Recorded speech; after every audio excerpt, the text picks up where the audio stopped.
Welcome to my channel, ketomealsandrecipes.com. Today I'm going to be making a really tasty new Christmas dessert, my keto eggnog and rum cream pie, which, by the way, my family says is a really delicious Christmas dessert, and they want this to be served on Christmas Day.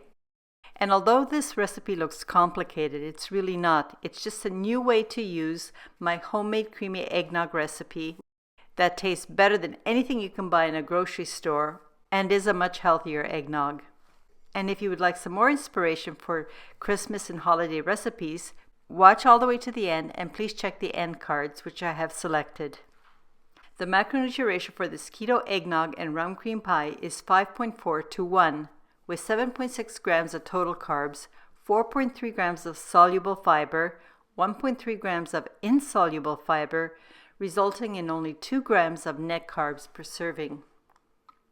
To make this absolutely delicious pie, you will have to make a batch of my creamy eggnog, as I've already stated, and you'll also have to make a pre-baked flaky pie crust.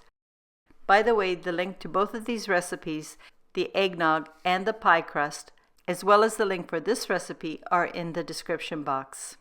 Once you make the pie crust, you have to pre-bake it at 350 degrees Fahrenheit or 177 degrees Celsius for about 15 to 20 minutes until the crust is fully baked to a light golden.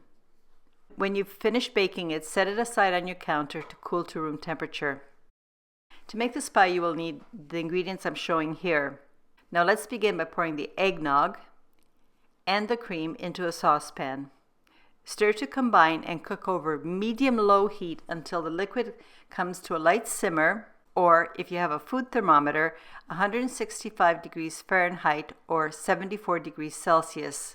But please make sure you do not boil the eggnog mixture. You just want it lightly simmering.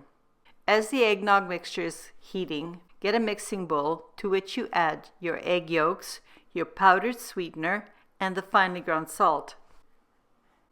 Whisk until well combined. This should take just a couple seconds.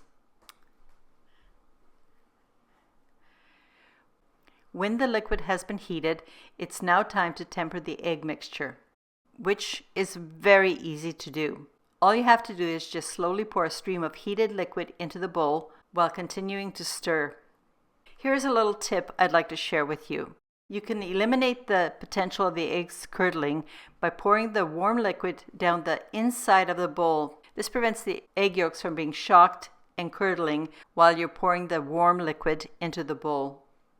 The other thing I really like to do is to pour all of the liquid into the bowl, not just a few cupfuls.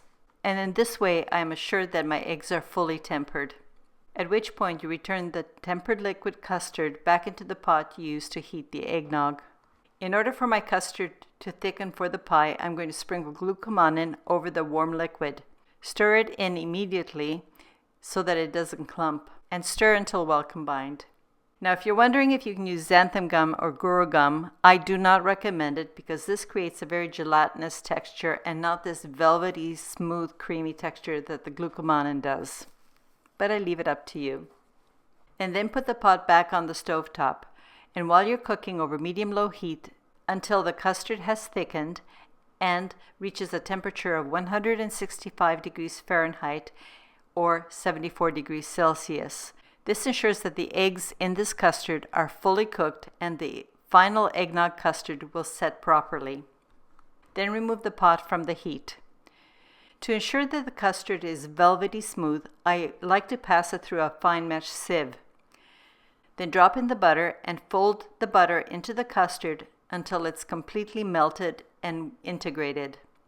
Lastly, I add my pure vanilla extract and also my rum extract, and stir or fold them into the custard until very well combined. You want this custard to be very smooth and glossy.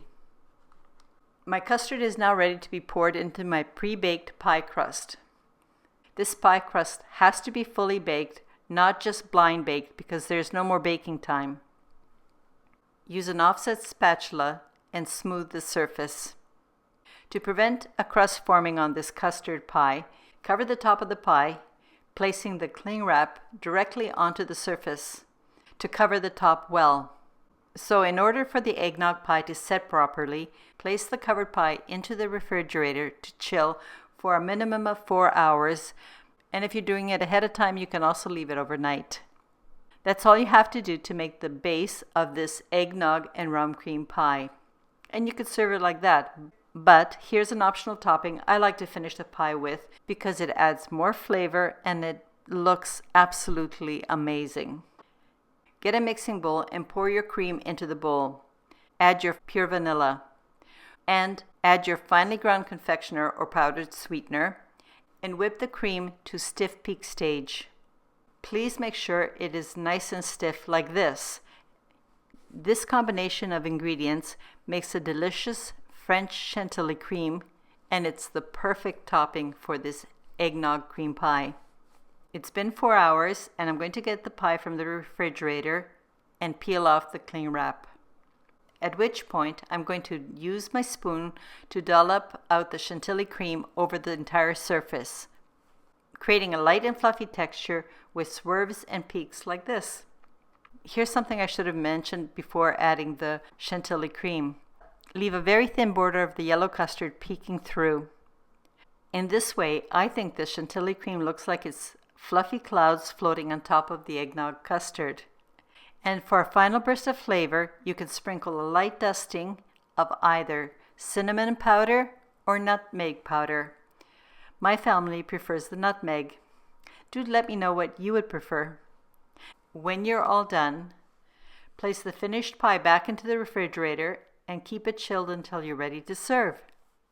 By the way, this pie can be made 1 to 2 days ahead of time as prep ahead so that you can have it ready on Christmas Day. I hope you make this dessert this year, and do let me know what your family and friends think of it. To all of my wonderful subscribers, viewers, and those who have become my internet friends, I would like to wish you and all of your loved ones a very happy and healthy Christmas. And one last thought. If you can, reach out to someone who may be alone during the holidays, because Christmas is a time of love and sharing. Thank you.